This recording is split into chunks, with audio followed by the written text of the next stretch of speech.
The twin suns of Vartus 9 hung low in the yellow sky. Their light fell over the dusty slave market, where dozens of cages stood in long rows.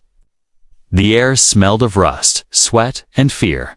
Merchants shouted prices, their voices mixing with the sounds of chains and whimpers. In one small iron cage sat Lyra. Her skin was silver blue, her eyes glowing faintly like 2 drops of moonlight. Her thin hands gripped the bars as she looked down, avoiding the stares of buyers. She had been sold 3 times before. Every time it was the same pain, work, and the endless nights of waiting for freedom that never came. Today, the crowd was bigger than usual. A new shipment of slaves had arrived from different worlds.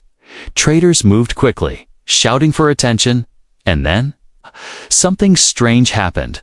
A man walked into the market, not an alien, but a human. Lyra froze when she saw him. She had heard the stories. Humans were rare on Vartus 9. Some said they were cruel and clever, able to break even the strongest minds. Others whispered that they were dangerous because they could not be controlled. The man was tall and broad-shouldered, wearing a long brown coat. His hair had streaks of gray. His face was lined. He did not look like the laughing, cruel buyers Lyra knew, but his eyes, they were sharp, watching everything. He moved slowly through the market like a hunter studying his prey. The merchant beside Lyra's cage saw him and smiled. "Ah, human. Rare to see your kind here. Perhaps you want something special." The human's gaze landed on Lyra. Her heart began to pound. He stepped closer to the cage, his boots kicking up dust. For a moment, they stared at each other. Lyra wanted to look away but couldn't. She felt like he could see into her thoughts, into her fear. "She's strong," the merchant said quickly, "obedient and young. Perfect for work." Or other uses. The words made Lyra's stomach twist. She had heard them before. They always meant pain. The human's voice was deep and calm. "I'll take her," he said. No hesitation. Just like that, he had decided. Lyra's chest tightened. This was it. Another master, another prison, maybe worse than the last. Her mind filled with images of torture, of endless chains. She thought about running. But the market was full of guards with shock weapons. The merchant's grin grew wider. "You'll have to bid, my friend. She's worth more than the others." The bidding began. Other buyers shouted numbers, the air growing hot with greed. But the human did not flinch. He raised the price again and again until no one could match him. "Sold?" The merchant called, his voice loud over the crowd. The hammer came down with a heavy clang. The sound echoed in Lyra's head like the closing of a cell door. The cage door opened. 2 guards grabbed her arms and pulled her out. Her feet stumbled. On the rough ground, she did not fight. There was no point. The human handed over a pouch of credits, never taking his eyes off her, up close. She could see the lines on his face more clearly. They were the lines of someone who had seen too much, but there was no smile, no cruelty in his expression. Just a strange, unreadable calm. The merchant shoved Lyra forward. "She's yours now. May she serve you well." The human said nothing. He turned and began walking toward the edge of the market. The guards pushed Lyra after him, and she followed, her wrists bound around them. The market noise faded into the distance, replaced by the low hum of the spaceport. As they reached a sleek, weathered ship, the human finally spoke. "Get inside," he said quietly. His tone was not harsh, but it was firm. Lyra hesitated for a moment. Her fear told her to run, but the sight of armed guards on the docks kept her frozen. She climbed the ramp into the ship. The air inside was cooler, smelling faintly of metal and something she could not name. The human followed, pressing a button to close the ramp behind them. The sound of the door sealing shut felt like the end of one world and the start of another. Lyra sat in the corner of the small cabin. Her eyes followed every movement of the man. He placed a small bag on the table and checked the controls. She expected him to turn and give orders. To shout, maybe to strike her, but he did none of that. Instead, he looked at her for a long moment and said, "We'll talk later." Then he turned back to the controls.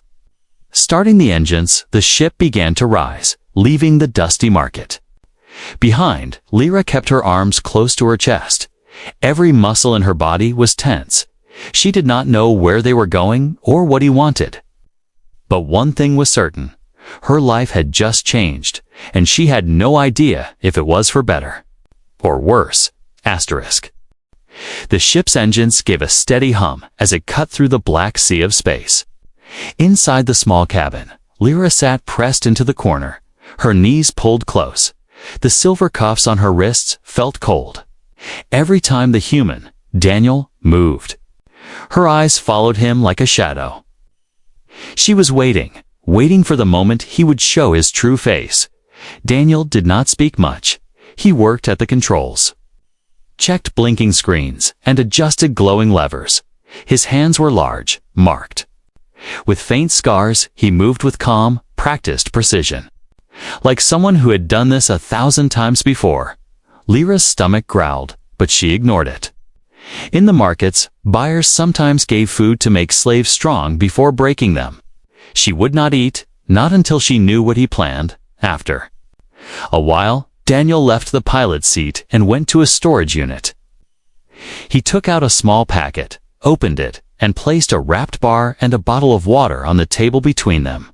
"Eat," he said simply, then returned to the controls. Lyra stared at the food like it was a trap. Her people had a saying, "The sweetest fruit hides the sharpest thorn." She waited for him to watch her, to smirk, to show pleasure in her fear. But he did not even look back. He seemed distracted. Slowly, she reached for the bottle and took a sip. The water was clean, cool, and real. Her throat burned as she swallowed, and she realized how thirsty she was. The bar tasted of sweet grain and fruit. Nothing dangerous. Still, she ate in small bites, always glancing at him. Daniel leaned back in the pilot's chair and pulled something from his coat pocket. It was a small photograph. The corners bent. The image was old, faded. But Lyra could see a young alien girl, silver skin, bright eyes. Her heart skipped. The girl in the photo looked like her. Daniel's gaze softened as he looked at it. He turned the photo over in his hands, then slipped it back into his coat. He caught Lyra watching him. For a moment, their eyes locked. Then he said, "We'll reach the jump point in 2 hours," and turned back to the controls. The words meant little to her, but the tone was strange. No threat, no mockery, just information. She didn't understand it. Humans in stories were always loud, violent, and cruel. Why wasn't he acting like that? Time passed slowly. The hum of the ship was broken only by the occasional beep of the navigation system. Lyra kept studying Daniel when he wasn't looking. The lines on his face spoke of years. But there was no arrogance there, no careless cruelty. It was almost as if he carried a weight. At one point, Daniel rose and went to a panel on the side wall. He tapped a code into a keypad, and the panel slid open, revealing a small, dark compartment. Inside, Lyra saw a folded blanket, a first aid kit, and a few sealed boxes. Nothing dangerous, but the way he moved made her think this place was important.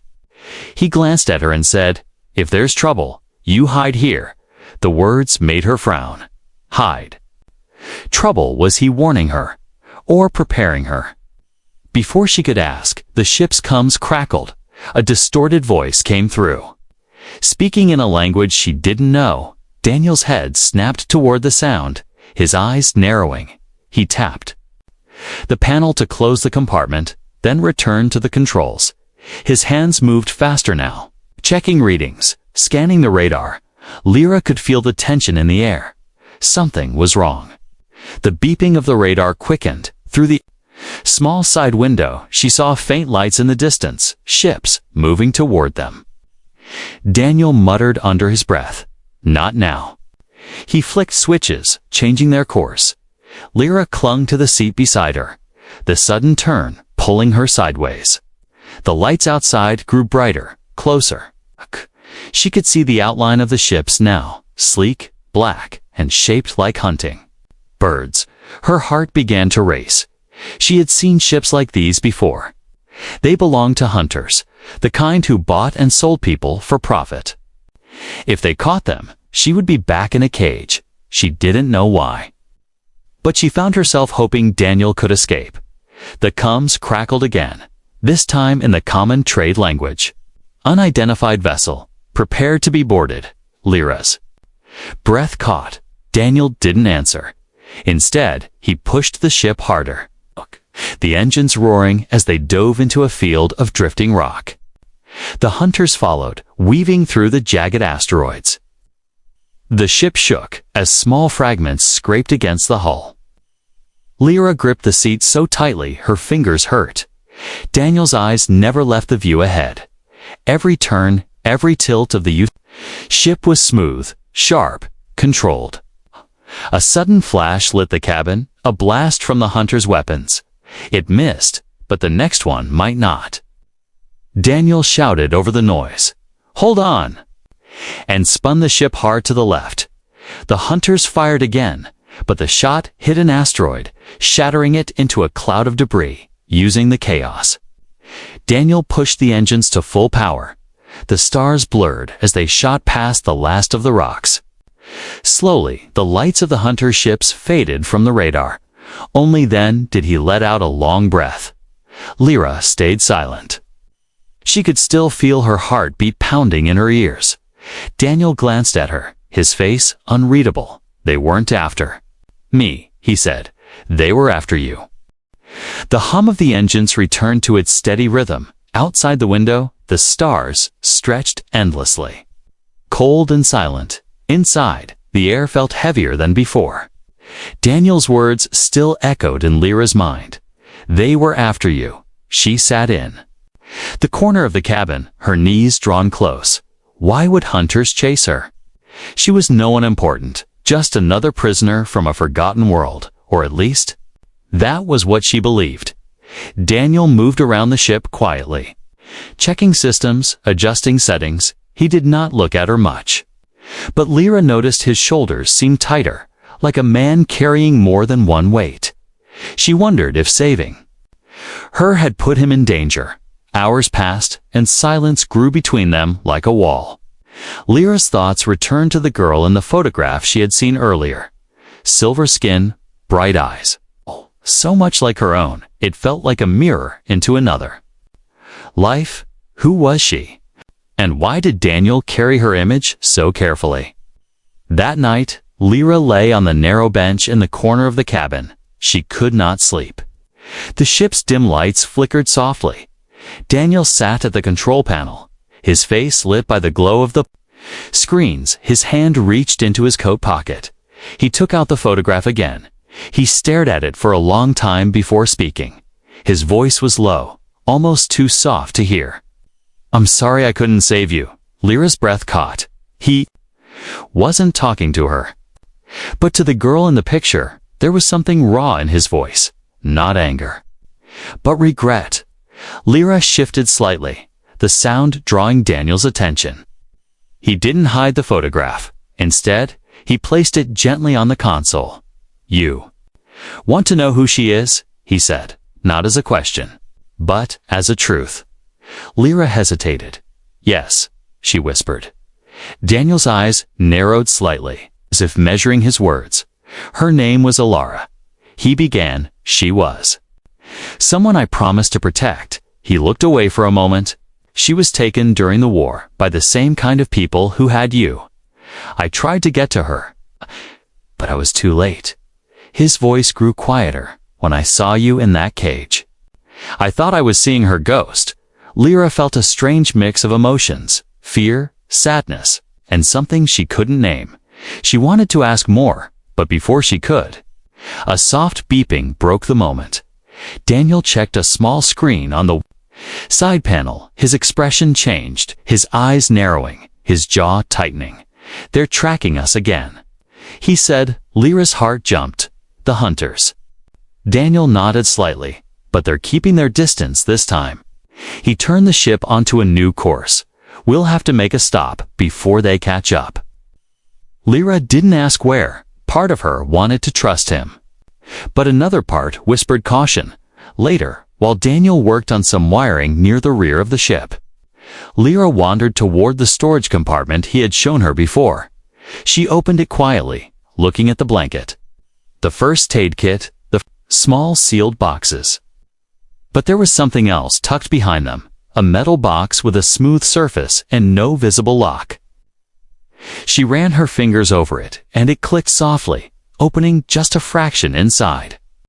She caught a glimpse of something strange, a small, glowing shard of crystal, pulsing faintly like a heartbeat. Before she could touch it, Daniel's voice came from behind her. "I wouldn't open that if I were you." She froze, turning slowly to see him standing in the doorway. His eyes were calm but sharp. "That's not a toy," he said, stepping forward and closing the box. "What is it?" she asked. Daniel was silent for a moment, then said, "Something the hunters want even more than you." Her breath caught. "What does it have to do with me?" Daniel's gaze held hers for a long moment. "That," he said slowly, "is the question I'm trying to answer." The words sank into her like cold water. If the hunters were chasing her, and the crystal was connected to her, then there was something about her life, her past, that she didn't know. For the rest of the night, Lyra could not sleep. Every sound from the ship made her tense. She kept seeing the hunter ships in her mind, the glowing crystal, and the photograph of Alara. Somehow, she felt all of them were connected. But how? The next morning, if morning could be called anything in the endless night of space, Daniel handed her a small data tablet. "Here," he said, "I think you should see this." On the screen was a news archive from years ago. Lyra scrolled, and her own breath stopped. It was an image of a child's silver skin, glowing eyes, younger than she was now, standing in front of a burning building. The headline read, "Last survivor of Vera attack, still missing." The child looked exactly like her. Her hands trembled. "That's not possible," she whispered. Daniel's voice was quiet but certain. "That's you, Lyra." Asterisk, the ship glided through the shadow of a dead moon. Its cracked surface rolled slowly beneath them like the skin of some ancient beast. Inside, Lyra still held the tablet. The image of the missing child burned into her mind. Hush. She could not decide if it felt like truth or a lie too big to believe. Daniel moved around the cockpit with quick, efficient steps. He was checking controls, scanning the radar again and again. Something in his body language told her he expected trouble, and trouble came sooner than she thought. A sharp, urgent alarm cut through the cabin. Daniel's eyes went to the radar screen. Several red blips had appeared at the edge. "They're here," he said simply. Lyra felt her stomach drop. "The hunters." He gave a short nod. "They've been waiting for us to leave cover." The blips grew larger, moving fast. The ship's sensors confirmed it for hunter ships, their engines burning bright, closing in like wolves on a trail. Daniel's hands flew across the controls. He pushed the ship into a sharp climb, weaving through the jagged rings of rock orbiting the dead moon. Fragments of ancient stone whirled past, some so close Lyra could see the craters on their surface. The hunters followed their black hulls glinting in the pale starlight. "Hold on," Daniel warned. The ship tilted hard to one side, throwing Lyra against the seat. A blast from the hunter's cannons streaked past the window, glowing red before exploding against a chunk of rock. The sound of the impact echoed faintly through the hull. Lyra's hands gripped the edge of her seat. Her breathing quickened. She told herself she didn't care what happened to him, but her eyes kept watching his movements. He was calm, his face focused, his voice steady as he muttered calculations. Under his breath, every turn he made seemed to come at the last possible second. Slipping past danger by inches, one of the hunter's ships pulled closer. Lyra could see the markings on its wings, now jagged stripes. Painted in the blood red of their clan, its cannons lit up, firing again. Daniel yanked the ship into a sudden dive. The blast missed but grazed a fragment of rock, sending shards spinning into their path. Daniel threaded through them without slowing. Lyra realized this was not just luck. He was trained for this. The Cums burst to life, a voice speaking in the hunter's tongue, sharp and cold. Lyra didn't understand the words, but the tone. It was clear they were demanding surrender. Daniel didn't reply. Instead, he flicked a switch, and the engines roared louder. The ship surged forward. Breaking free from the moon's shadow into open space, now the chase became a straight run. The hunters fanned out, trying to box them in. Daniel glanced at a flashing indicator on the console. Hyperdrives not charged yet, he muttered. Lyra's heart sank. Without the hyperdrive, they couldn't outrun them for long. One hunter's ship darted ahead, cutting across their path. Daniel gritted his teeth and pulled the ship into a barrel roll. The stars spun in a dizzy blur outside the windows. Lyra felt the blood rush to her head, her breath catching in her chest. The hunters opened fire again, bright lines of plasma cutting through the dark. Daniel dove under one shot, twisted around another, then fired back. Lyra jumped at the sound of their ship's cannons. The recoil rattled the cabin. One of the hunters veered off, smoke trailing from its side, but the others didn't slow. They closed in again, their engines flaring. A warning light flashed red on Daniel's console. "They've locked onto us," he said. Before Lyra could ask what that meant, the ship jolted violently, a hit not enough to destroy them, but enough to shake every bolt in the hull. Sparks rained from a panel above. The smell of burnt circuits filled the air. Daniel's voice was sharp now. "Get to the compartment, Lyra." Hesitated. "Now?" He barked, his tone leaving no room for argument. She ran to the hidden compartment. Sliding inside, the door shut, plunging her into darkness. She could hear the deep thrum of the engines and the rapid pounding of her own heart. Then came the sounds of battle, more blasts, more shaking, and through it all, Daniel's voice, calm but fierce, giving orders to himself as if the ship was a soldier under his command. Minutes passed, or maybe seconds, it was impossible to tell. Then the compartment door slid open. "Out," Daniel said. His forehead was damp with sweat. A thin cut on his cheek, but his eyes were steady. "They're gone for now." Lyra stepped out.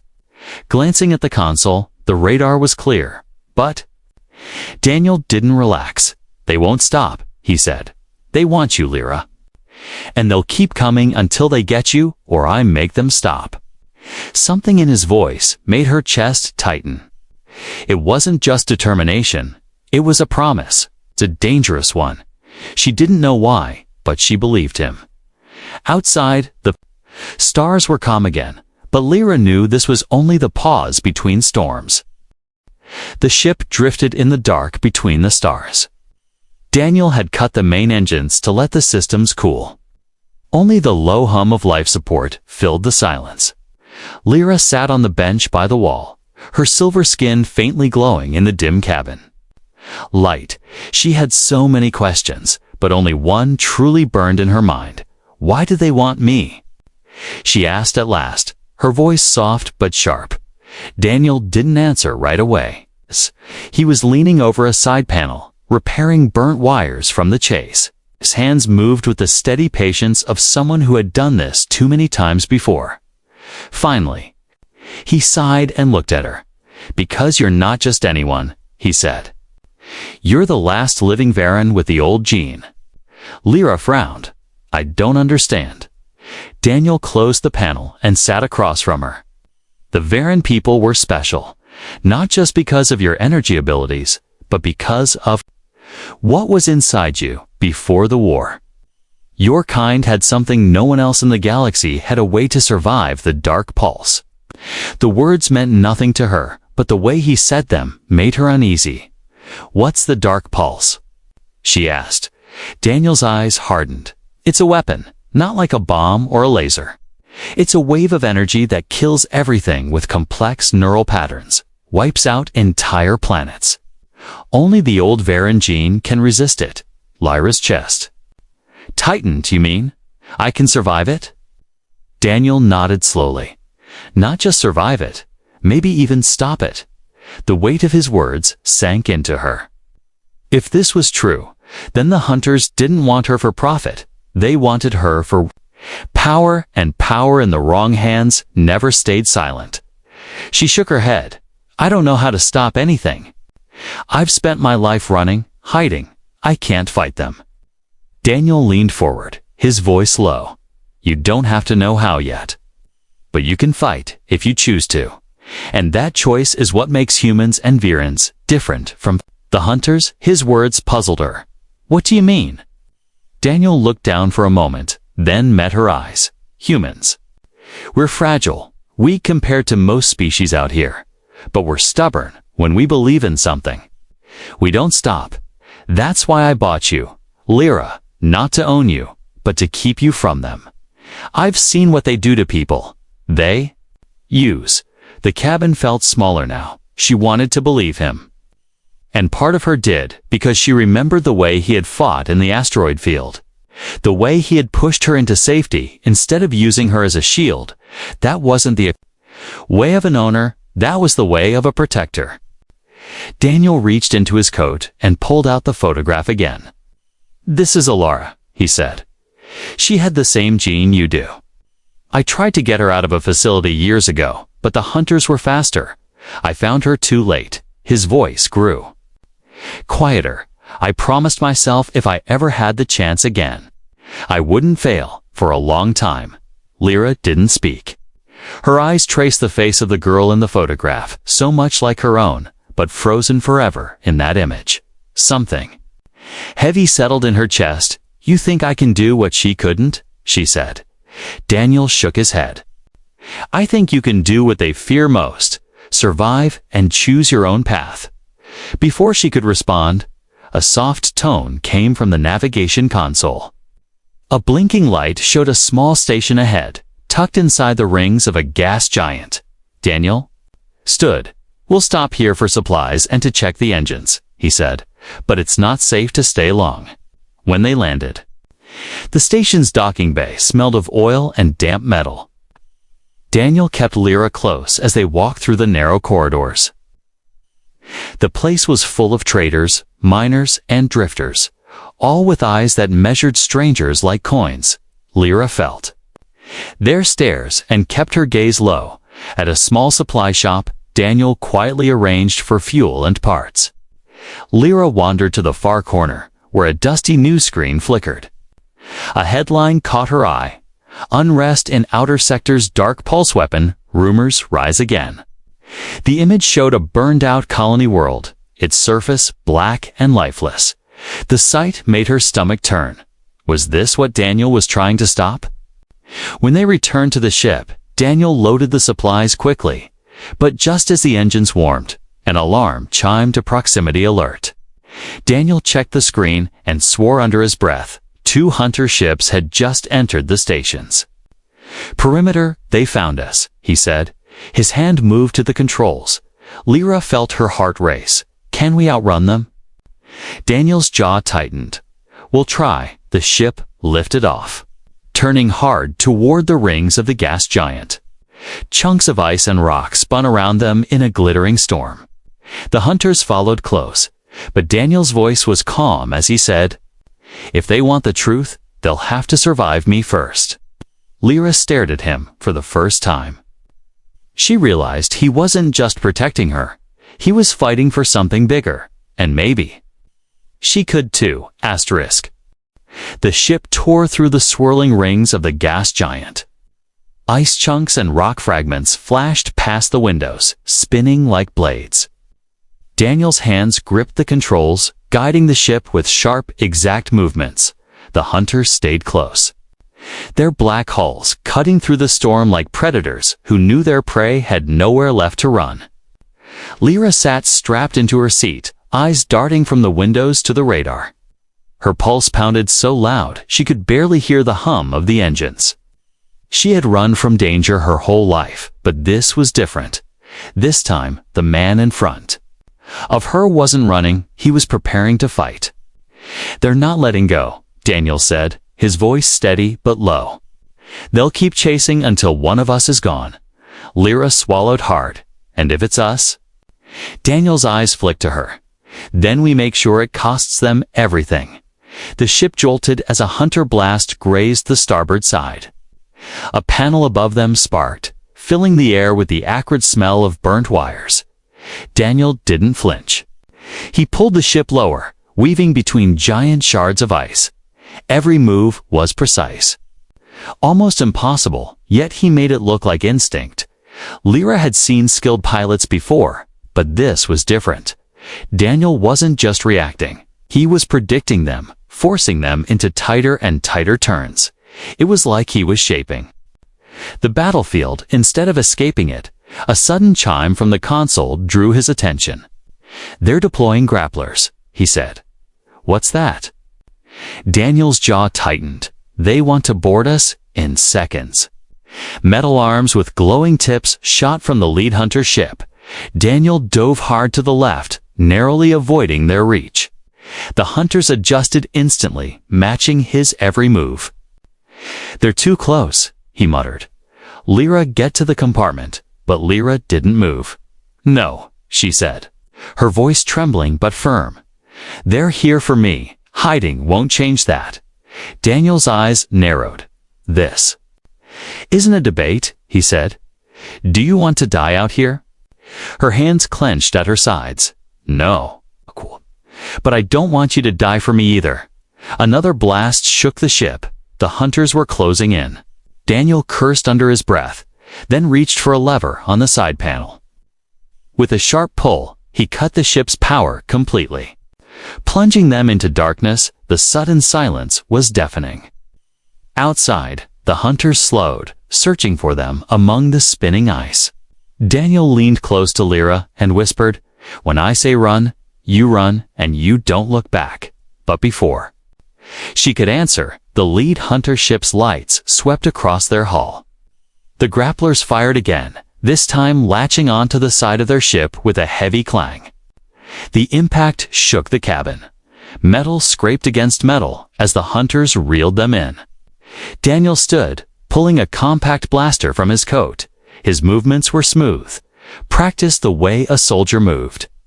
He pressed a button on the side wall, and the hidden compartment slid open, revealing not just supplies, but weapons. Lyra's eyes widened. "You were ready for this?" Daniel didn't look at her. "I've been ready for years." The hull vibrated as the hunters began cutting through the side door. A glowing circle appeared, widening with each second. Daniel tossed Lyra a small device. "Press this. If they take me, it'll overload the ship's core." Lyra stared at it in shock. "That'll kill you too." Daniel's voice was calm. "Then they don't get you." The door gave way with a sharp hiss. 3 hunters in black armor stormed in, weapons raised. Daniel moved like lightning, dropping the first with a shot to the chest. The second lunged. But Daniel sidestepped and slammed the butt of his blaster into its helmet. The third aimed at Lyra, and that's when something inside her snapped. Her fear boiled over into something hot and sharp. A faint glow began to build under her skin. Her vision sharpened, and she felt a rush of energy race through her veins. Without thinking, she raised her hands. A wave of silver-blue light burst from her palms, slamming into the hunter and throwing him back into the corridor. Daniel glanced at her, surprise flashing in his eyes, but only for a moment. "Good," he said. "Now do it again." 2 more hunters appeared in the doorway. Firing their weapons, Lyra instinctively raised her hands, the energy flaring brighter this time. The blasts hit the glow and scattered harmlessly into the walls. Then she pushed forward, sending another wave that knocked both attackers to the floor. Her breathing was fast, her hands shaking, but she felt alive. Daniel reloaded his blaster and shot the remaining conscious hunter. The rest scrambled back toward their ship, dragging the wounded. The grapplers detached, and the hunter vessel began to retreat. Daniel sealed the door and brought the engines roaring back to life as the ship pulled away from the gas giant's rings. The radar cleared. For now, they were alone. Lyra sank into the bench, the glow fading from her skin. Her body felt heavy, but her mind was sharp. Daniel sat across from her, leaning forward. "You've got more power than you think," he said, "and now, they know it." Outside, the stars stretched on forever, but Lyra knew the fight wasn't over. If anything, it had just begun. The stars drifted past the windows like slow-moving sparks. Daniel sat at the controls, the steady hum of the engines filling the quiet. Lyra sat across from him, her hands still faintly trembling from the fight.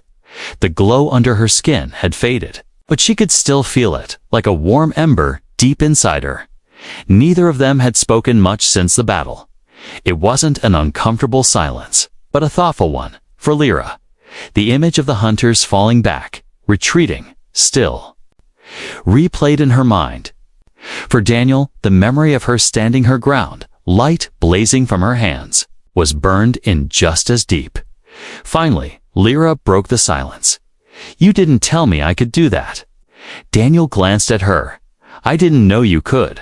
Her brow furrowed. "You seemed like you were expecting it."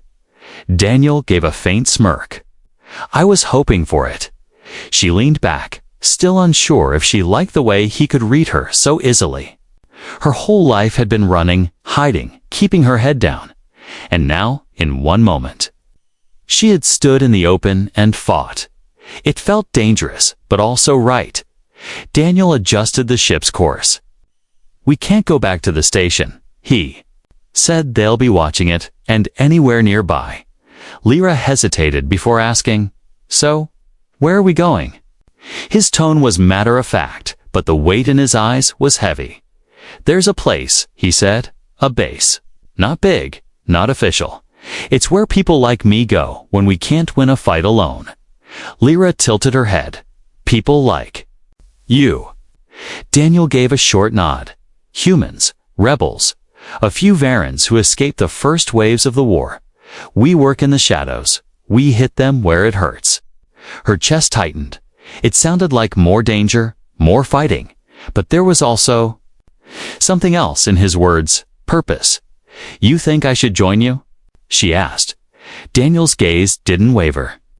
"I think you should decide if you want to stop running." The question stayed with her as the hours passed.